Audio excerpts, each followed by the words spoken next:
Olá, meus irmãos, minhas irmãs, tudo bem com vocês? É uma satisfação para mim revê-los através de mais um estudo da Palavra de Deus. Eu gostaria, antes dessas considerações, de convidá-los para uma palavra de oração. Santo Deus, muito obrigado, Senhor, por este momento tão nobre em nossas vidas, aonde podemos falar contigo no raiar de um novo dia e podendo especialmente buscar o teu conselho na tua palavra, para que assim a nossa fé possa encontrar sustento. Capacita-nos, Senhor, ao entendimento necessário para que possamos, de fato, conseguir não só praticar, mas também ensinar aqueles que nos cercam. Que a tua bênção nos conduza com entendimento duradouro, para que possamos sempre andar nos teus caminhos. Te pedimos e agradecemos essas bênçãos com perdão de nossos pecados, em nome de Jesus. Amém, Senhor. Hoje temos um tema muito importante, como tem sido todo esse trimestre. A nova aliança. Jeremias capítulo 31, verso 31 nos diz o seguinte: Eis aí vem dias, diz o Senhor, em que firmarei nova aliança com a casa de Israel e com a casa de Judá. Na realidade, nós sabemos que tanto Israel quanto Judá, esses dois reinos, eram descendentes de Abraão, e nem se fala então de Jacó, ou Israel, o personagem que encabeçou então o nome das 12 tribos, conhecida então como Israel, 12 tribos de Israel. Mas aqui no texto bíblico, apesar de ter sido escrito em outra língua, é entrando no segundo tema, eis aí vem dias, que começa a detalhar o explicativo dessa questão. Aí ele começa a aprofundar dentro da questão, quando nós observamos no mesmo capítulo 31, mas ao invés do verso 31, o verso 32, Jeremias 31, 32. Ele especifica, ele detalha o que ele está dizendo aqui no verso 31, quando chega então no verso 32. Deus nos relembra exatamente de quando tirou eles do Egito e comentando: eu vou fazer uma nova aliança, mas não para que aconteça como aconteceu no passado, quando eu tirei eles lá do Egito, que eles quebraram a aliança feita comigo, mas vou fazer uma aliança que possa ser mantida, que possa ser estabelecida. E nesse contexto aí, nós analisaremos ao aprofundar no tema, que vai acabar envolvendo eu e você nessa nova aliança. Ele amarra as duas tribos, que na realidade se tornaram inimigas. O pecado faz divisão entre Deus e o homem. Imagine então entre duas tribos ou entre uma humanidade inteira, o tanto de separação que tem, o tanto de inimizade que tem. Mas a promessa de Deus em renovar esse pacto e amarrar duas tribos, todas rebeldes, mas sabemos que nenhuma dessas tribos, a tribo de Levi, por exemplo, estaria no meio das 10. Que a sede seria em Samaria. Ali seria o estabelecimento do reino do norte, que como ficou com a maioria, ficou com o nome de Israel. E Judá, o reino do sul, temos então Benjamim e Judá, as duas tribos do sul. Já a tribo de Judá, temos aí a descendência de José, o pai de Jesus. Então, veja, irmãos, que numa tinha um sacerdócio que perderia a capital, que seria no sul. Jerusalém é a capital do reino de Judá. E a capital dos samaritanos, do reino do norte, a capital de Israel, seria Samaria. Ali um sacerdócio que seria mais tarde, nós vamos ver ao aprofundar no tema, que alguém viria que não da tribo de Levi, para assumir um sacerdócio, mas que amarrasse essa nova aliança envolvendo a mim e a você.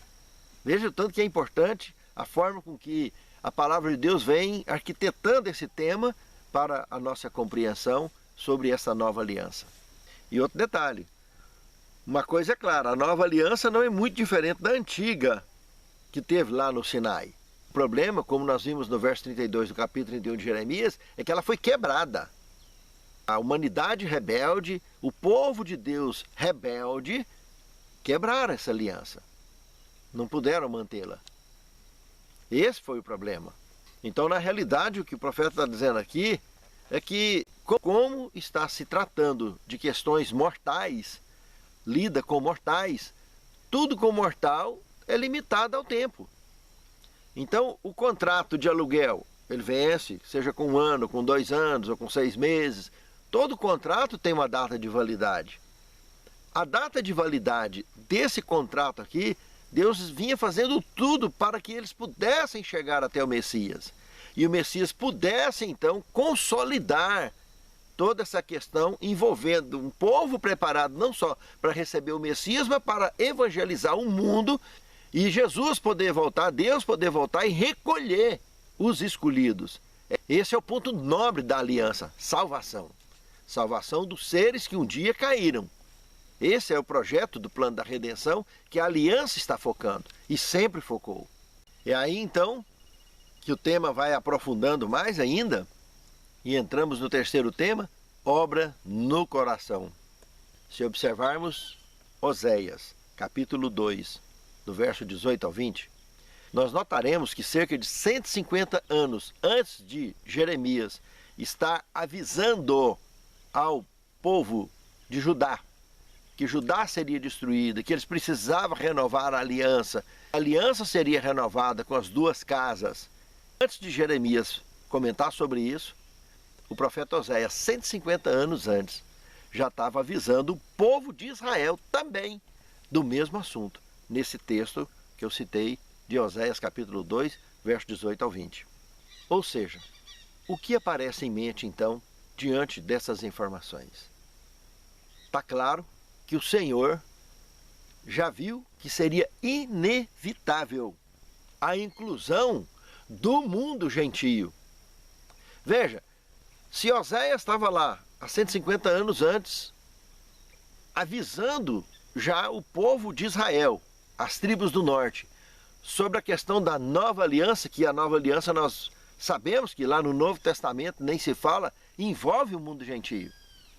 Essa nova aliança era o desfecho do plano da redenção, preparando a humanidade para que eles pudessem receber o Senhor, para trazer o galardão a cada um, conforme a graça de Cristo proporcionaria, e a aceitação de cada um e a fé de cada um. Estava sendo avisado já, há 150 anos antes de Jeremias. E se também, tanto Jeremias quanto o profeta Isaías, que um pouco antes de Jeremias chegou a trabalhar inclusive nos 2 reinos, avisando os 2 reinos, tentando preparar os 2 reinos, que infelizmente morreu em vão também. Acabou sendo cerrado ao meio por tanta maldade do período em que ele viveu. O que está pegando então nisso aí tudo? Se o Reino do Norte estava sabendo que haveria uma renovação desse pacto, dessa aliança, porque tem data de validade, e a data de validade iria até onde? Até o Messias, e do Messias para frente, a nova aliança estaria envolvendo a minha, você também com data de validade, porque iria até onde? Até a volta do Messias. Porque uma coisa é ele pagar o preço do contrato, porque eu e você não temos com que pagar. É só ele, o único, chamado então de unigênito, é quem teria as condições ideais para poder fazer esse pagamento, que eu e você jamais poderíamos pagar. Estaríamos perdidos para todo sempre se dependesse de nós ou de qualquer criatura de Deus para pagar. Somente Deus teria como pagar, ele se tornando um de nós. Foi uma estratégia incrível que somente um Deus maravilhoso poderia traçar e executar, com tanto êxito como é o caso que o tema requer, apresentando essa sabedoria de cunho divino. Mas a principal questão de toda essa questão é que o tempo não para, irmãos. Para Deus é absoluto, eternidade. Para nós, para. Mas o tempo não nos pertence. Aí está a questão. Por que que eu tenho que ficar demorando ao tomar decisões? Por que que eu tenho que ficar protelando as minhas ações no sentido de cuidar da minha salvação e daqueles que me cercam? De estar incentivando aqueles que me cercam a buscar a mesma salvação, buscar os mesmos preparos para que quando o Senhor chegar nas nuvens dos céus, nós estejamos todos devidamente preparados. Pense nisso, amado irmão. Pense nisso, amado irmão. O tempo não para. Por isso, a obra no coração. Por isso que ele trabalhou o coração do Reino do Norte, do Reino do Sul, para que quando o Messias chegasse, o coração pudesse ser trabalhado de forma mais profunda ainda, olhando o profundo amor de Deus pela humanidade, que deu o seu único da espécie, seu único filho, o filho unigênito, o único da espécie, para que eu e você pudéssemos obter a vida eterna. É muito profundo isso, meus irmãos. Pensem nisso. No quarto tema, a antiga e a nova aliança. Olha que incrível essa revelação aqui do profeta Isaías, que trabalhou nos dois reinos, atuou nos dois reinos. Ele tanto profetizou lá no Reino do Norte, quanto no Reino do Sul. E coisas incríveis esse profeta testemunhou. Aos estrangeiros que se chegam ao Senhor, para o servirem e para amarem o nome do Senhor, sendo deste modo servos seus, sim, todos os que guardam o sábado, não o profanando, e abraçam a minha aliança, também os levarei ao meu santo monte e os alegrarei na minha casa de oração.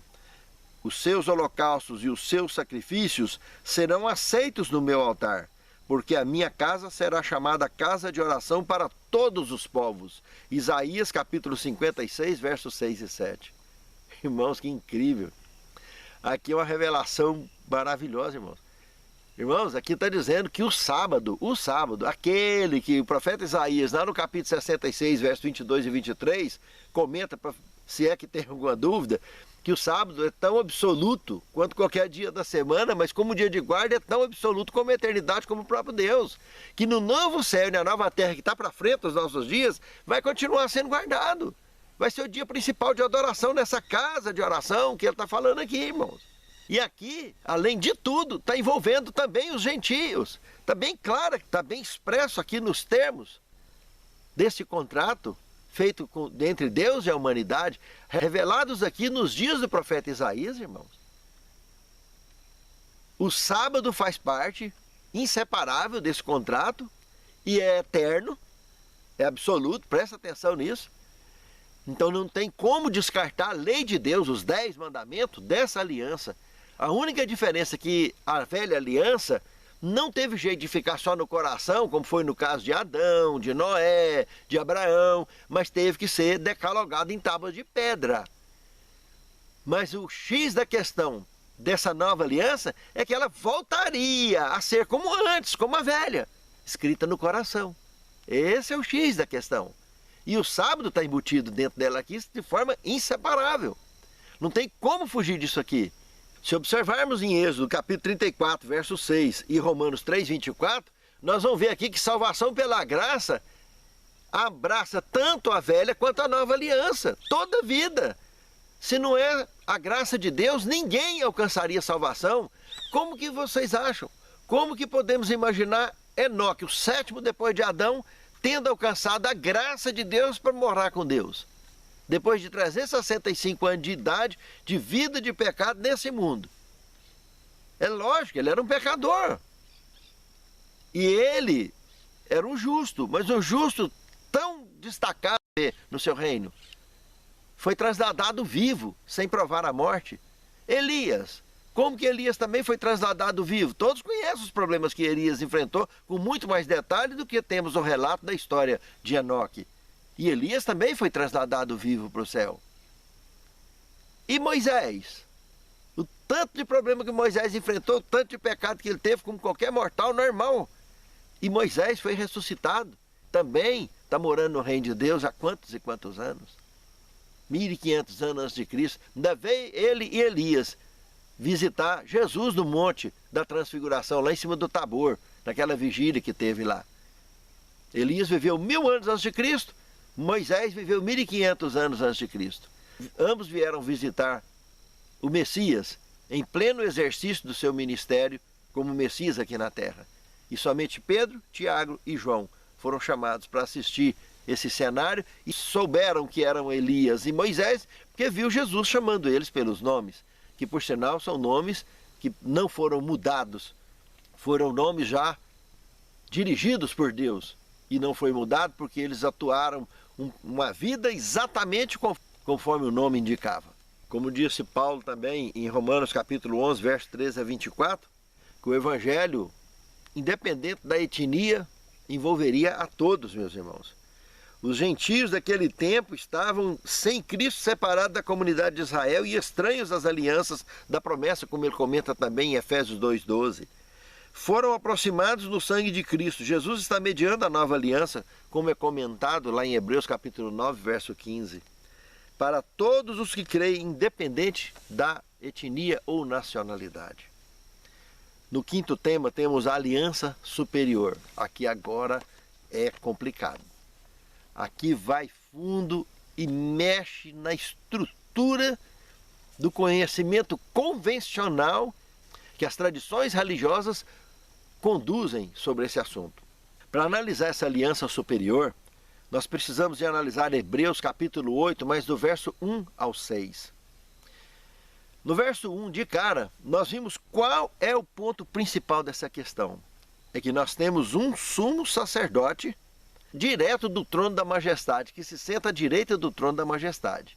Começa a pegar pesado logo daí. Olhe bem, Cristo era da tribo de Judá.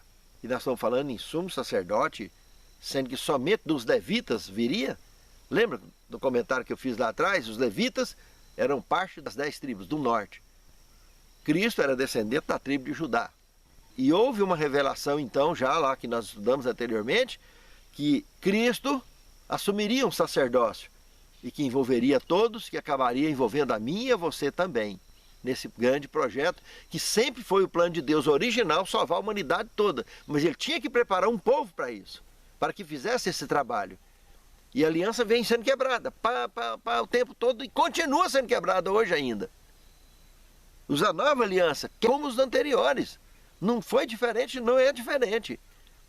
Por isso, a grande questão, que a salvação é individual, cada um decide se quer ou não ser salvo. A salvação está aí, disposta para todos. Está exposta para todo mundo. Mas você quer ser salvo de fato? Se me amardes, guardareis os meus mandamentos. É uma expressão de gratidão para quem tem consciência que recebeu essa salvação. Será apenas revestido de um corpo incorruptível, de um corpo imortal. Naquele grande dia, o mistério que Paulo revela em 1 Coríntios 15, 51 a 53. Eis que eu vos digo um mistério, na verdade nem todos chegaremos a dormir, mas no piscar e fechar de olhos seremos revestidos, seremos transformados, porque convém que isso que é corruptível se revista da incorruptibilidade, isso que é mortal se revista da imortalidade. E lá em 1 Tessalonicenses 4, 16 ao 18, ele comenta dos mortos que ressuscitarão primeiro, já vestidos de branco, né? E vai na frente dos que foram transformados vivos, seguindo ao encontro com o Senhor nos ares, e nós iremos acompanhando esse grupo de ressurretos que vai na frente ao encontro com o Senhor nos ares. Todos serão arrebatados. Os que foram ressuscitados, vai arrebatado primeiro e nós arrebatados por último, acompanhando essa multidão ao encontro com o Senhor nos ares. O arrebatamento, então, é pleno, tanto dos que foram ressuscitados, quanto dos que não provarão a morte. Isso é o que fica claro na revelação, tanto de 1 Coríntios, quanto de 1 Tessalonicenses, que eu acabei de citar. O segundo ponto vem no verso 2. Quem fundou? O próprio Deus. Ele que é o fundador desse novo santuário, dessa nova aliança. Quem fundou esse santuário? O próprio Deus, e não o mortal, não criatura. Então, a base desse novo santuário, dessa nova aliança, é absoluta, irmãos. Mesmo que o santuário trate de assunto do pecado, que um dia vai se tornar museu, porque não vai ter mais pecado, nem pranto e nem dor, porque já as primeiras coisas são passadas, mas o fundador desse santuário é quem vive eternamente e montou uma estrutura para cuidar dessa questão do pecado, que envolve a minha e a sua salvação, mas ele, o próprio Deus, montou esse santuário para cuidar desse assunto e de uma forma definitiva, e para isso não poderia envolver coisas mortais. Por isso o sangue do próprio Filho de Deus foi derramado, para que pudesse dar fim de fato à questão do pecado. E do verso 3 ao 5, aqui do capítulo 8 de Hebreus, olha o que nós temos.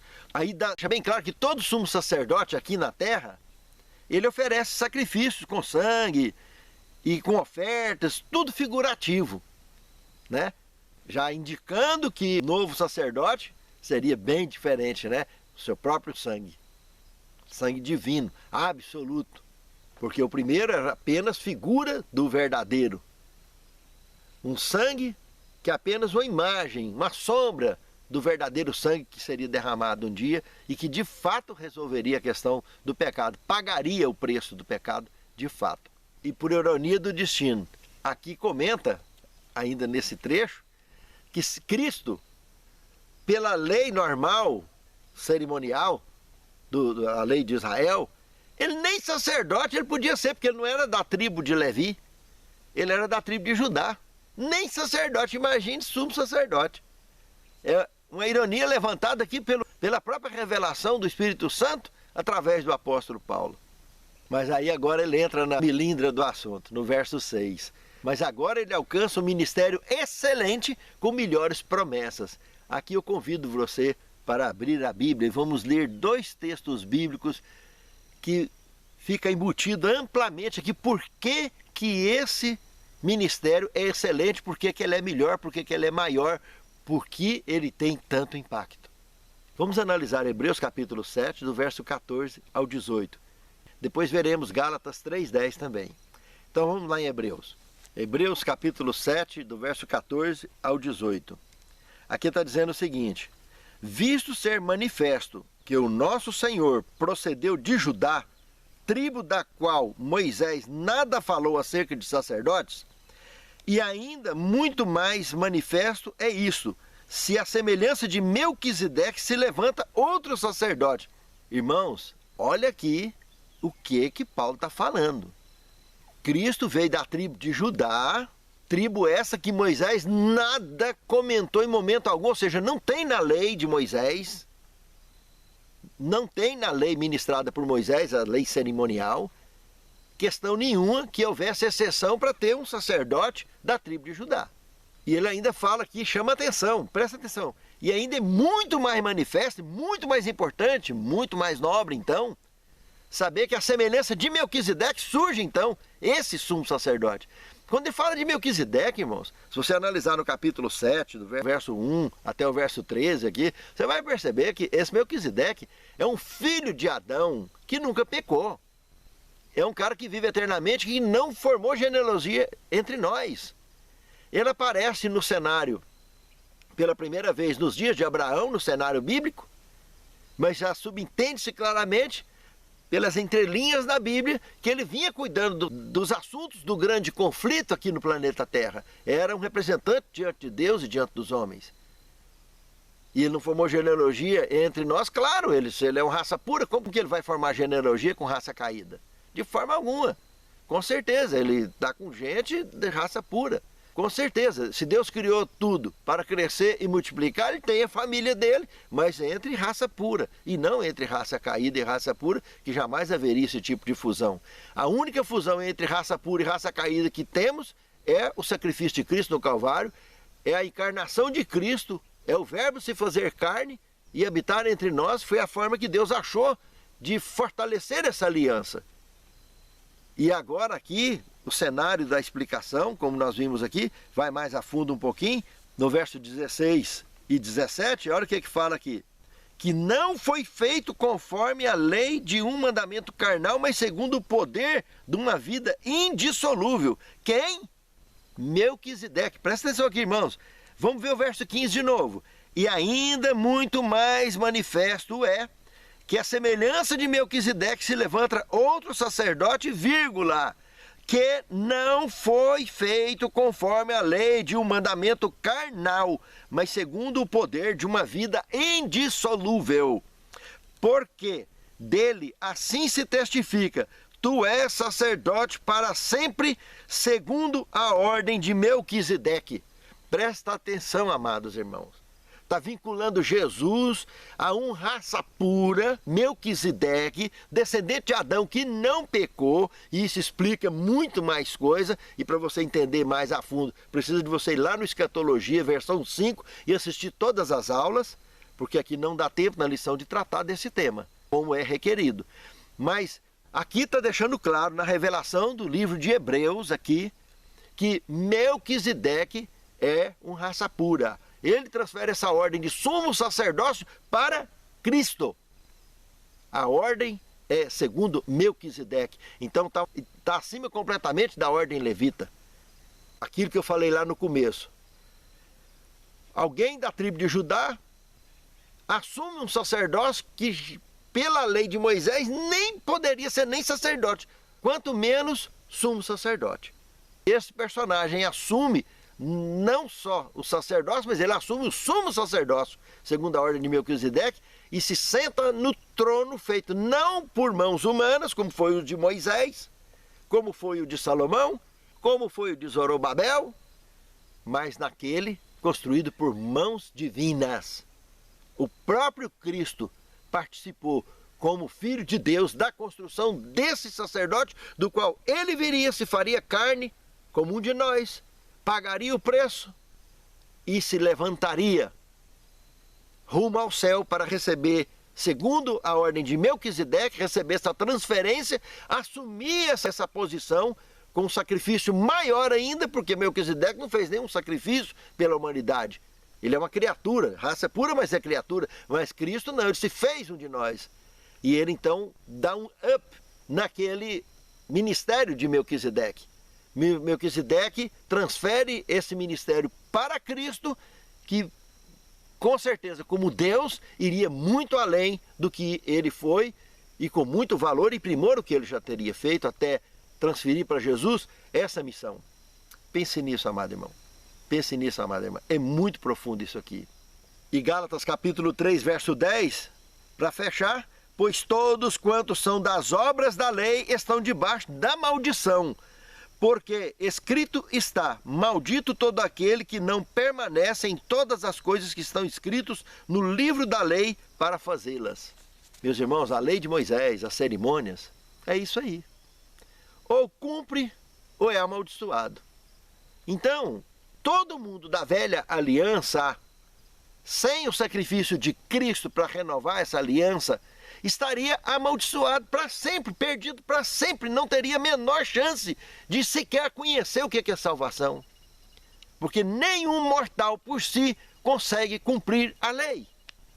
Consegue andar com justiça e retidão diante de Deus, diante dos homens. Só a graça de Deus é que pode completar isso para nós. Mas isso não desobriga de guardarmos, mas não para ser salvo, mas como expressão de gratidão que temos convicção do que Cristo fez por nós. E temos a gratidão de ter recebido a salvação dele, como nós recebemos e estamos salvos. E ele completa para nós o que nós não temos condição de fazer. Às vezes a gente quer julgar os mortais. Ah, esse serve de referência para mim, aquele serve, aquele não serve. Mas logo choca de perceber que ele é um mortal. Logo choca de perceber que ele cai como qualquer outro. Todos os mortais, irmãos, os personagens da Bíblia da Antiguidade eram mortais desse jeito. Como os atuais personagens da Bíblia ambulante de hoje, que nós somos uma carta aberta, como disse Paulo, lida e relida pelos homens. Todos são referências falíveis, mortais. Eu e você, da mesma forma. Todos somos referências mortais. Só em Cristo, Hebreus, a aliança superior, porque ele completa para nós. Basta que eu aceite o seu sacrifício, basta que eu aceite a salvação que ele oferece de graça para mim e para você. Por isso, essa aliança é muito superior. Pense nisso, amado irmão. Pense nisso, amada irmã.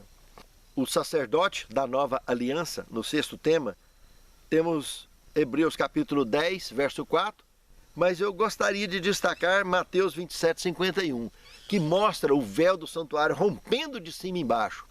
E ali uma grande multidão, inclusive se analisarmos do verso 51 ao 53, vamos ver uma grande multidão que ressuscita com ele. O que Hebreus 10, 4 fala? É impossível que sangue de bodes e de cordeiros elimine pecado, irmãos. Impossível, a palavra impossível está aqui. Em qualquer idioma que for traduzido impossível, é impossível.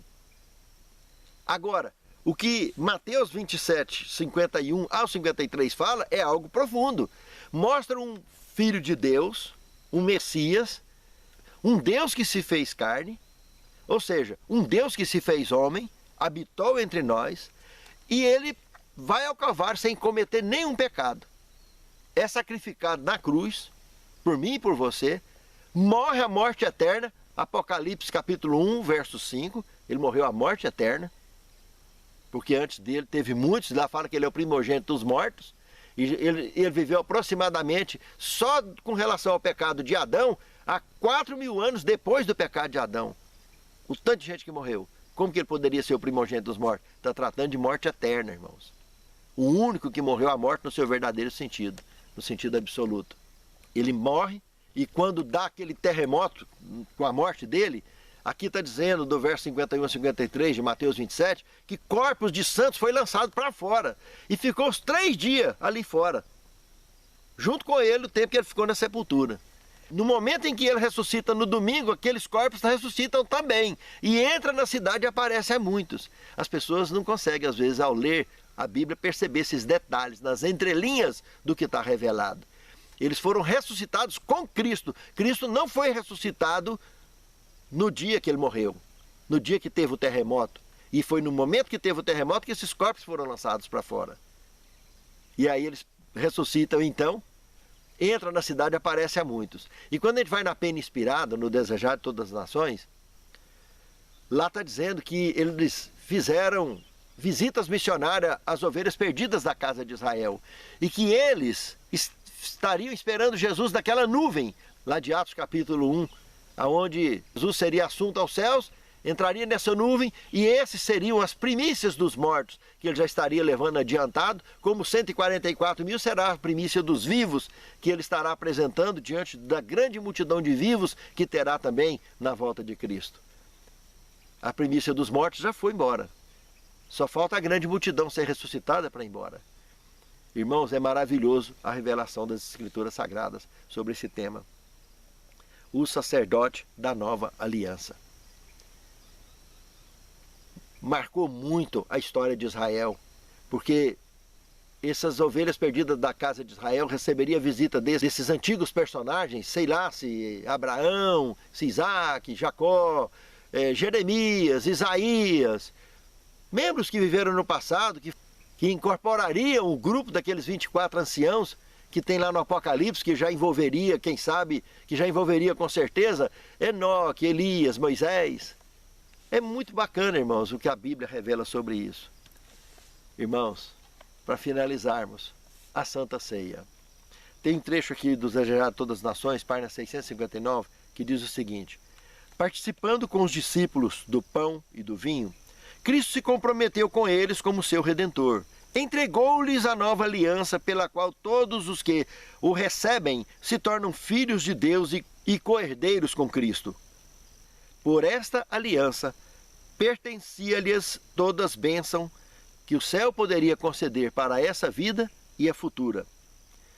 Esse ato de aliança seria confirmado com o sangue de Cristo, e a ministração da ceia conservaria diante de cada discípulo o infinito sacrifício feito por eles individualmente, como parte do grande todo da humanidade caída. Irmãos, é muito importante que eu e você participemos sempre da Santa Ceia, porque assim nós estaremos renovando esse pacto constantemente em nossa memória que temos com Deus, até o dia em que Cristo virá e pela última vez participaremos junto com Ele no reino de Deus, como Ele prometeu.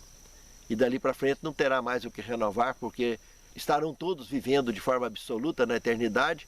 A história do pecado se tornará um museu contido, como santuário também construído por Deus, estará arquivando todo esse processo de museu para todo sempre, aonde dali para frente novo céu e nova terra, onde habita a verdadeira justiça. Santo Deus, muito obrigado pela revelação da Tua palavra, que nos conforta o coração com a certeza da salvação principalmente com a certeza do teu perdão sobre nossos pecados e também renovando o nosso coração, fortalecendo a nossa fé e nos capacitando a andar com retidão nos teus caminhos e cumprindo com a missão que tu tem confiado a cada um de nós. Nos abençoe, nos prepare para o teu reino, nos consagre para o teu reino. É o que te suplicamos, agradecidos em nome de Jesus. Amém.